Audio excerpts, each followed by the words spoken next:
नमस्कार साथियों, आज के इस वीडियो सेगमेंट में हम एक नए टॉपिक गामा फंक्शन को स्टार्ट कर रहे हैं। और ये जो गामा फंक्शन है ये होता क्या है, इसकी इंपॉर्टेंट प्रॉपर्टीज कौन कौन सी हैं, इन पे आज हम डिस्कस करेंगे। तो जो गामा फंक्शन होता है वो इस टाइप के जो टिपिकल इंटीग्रेशन होते हैं उनको सोल्व करने के लिए हेल्पफुल होता है। तो यहाँ पे जो इंपॉर्टेंट प्रॉपर्टीज है वो मैंने 8 लिखी है, उनमें से 7 जो है वो आपको अच्छे से याद होनी चाहिए। 8वीं कभी एग्जाम में पूछी नहीं गई है, फिर भी इसको एक बार अच्छे से आप देख लेना। तो यहाँ पे जो फर्स्ट प्रॉपर्टी आप देख रहे हैं गामा एन, यहाँ पे जो गामा का नोटेशन है वो उल्टा एल होता है, ठीक है। गामा एन जो फर्स्ट प्रॉपर्टी है वो क्या कहते हैं, gamma N equal 0 to infinite integration 0 to infinite e raise to power minus X into X raise to power n minus 1 with respect to X. और कंडीशन क्या रखी है आपको कि जो n है वो ग्रेटर देन 0 होना चाहिए, ठीक है।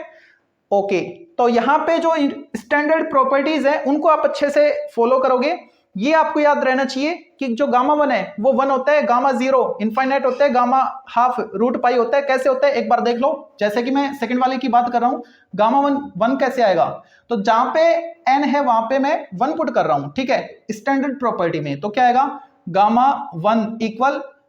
Integration 0 to infinite e raise to power minus X into X raise to power 1 minus 1, 0 हो गया, यानी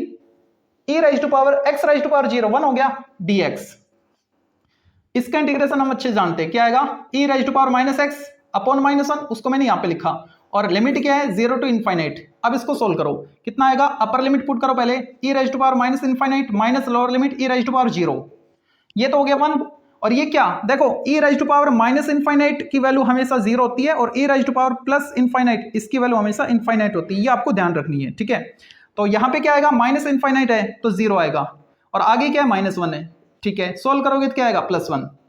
तो इसका सॉल्यूशन क्या आ गया +1। यानी जो गामा 1 होता है ना उसकी वैल्यू क्या होती है, 1 होती है। गामा 0 की वैल्यू इनफाइनाइट डायरेक्ट आपको याद रखनी है, क्यों, क्योंकि इस प्रॉपर्टी से आप इसलिए सोल्व नहीं कर सकते, यहां पे जो n है वो ग्रेटर देन 0 के लिए, लेकिन यहां से जब आप कंपेयर करोगे तो n की तो वैल्यू 0 आ रही है, और ये क्या कह रहा है,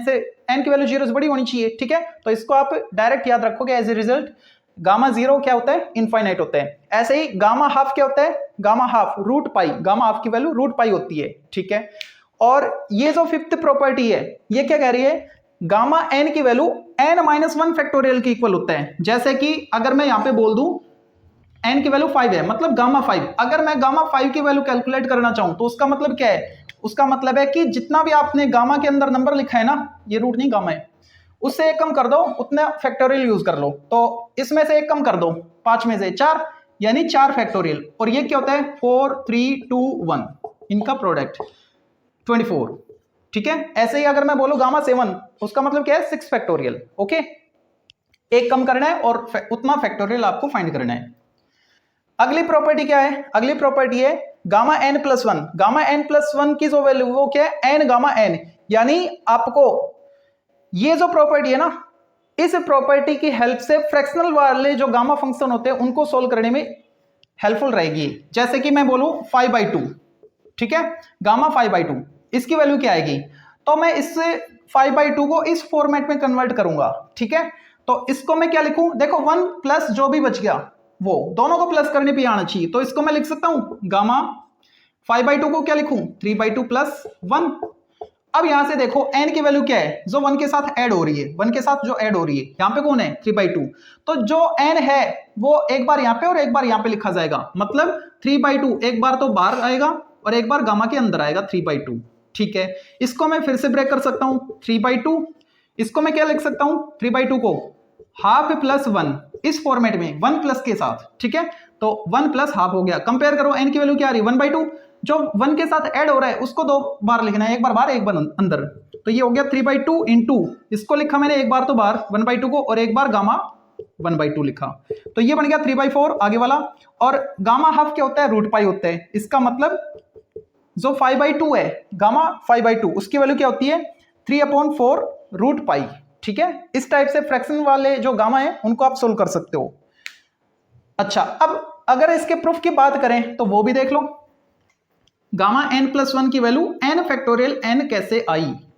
तो इसके लिए हम ये वाली स्टैंडर्ड प्रॉपर्टी जो है उसको यूज में लेने वाले हैं। तो जहां पे n वहां पे मैं n प्लस 1 पुट करूंगा, यानी n को n प्लस 1 से प्लस कर रहा हूं, n plus 1 gamma, gamma n plus 1 क्या आएगा, देखो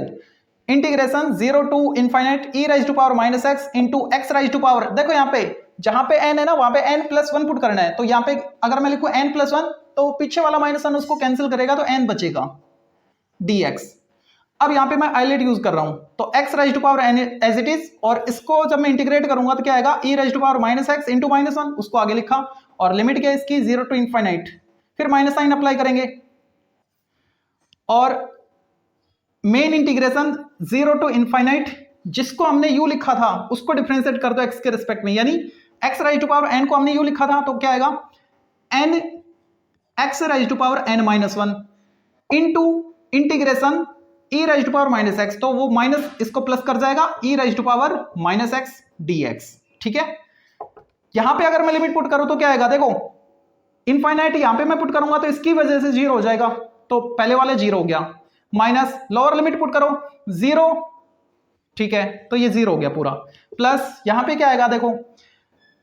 यहां से मैं n को एज ए कांस्टेंट बाहर लिख सकता हूं, बचेगा क्या 0 to infinite e raise to power minus X into X raise to power n-1 dx। अब ये वैल्यू देखो ये क्या है हमारे पास, ये वैल्यू तो यही तो है, ठीक है, और इसकी वैल्यू किसकी इक्वल है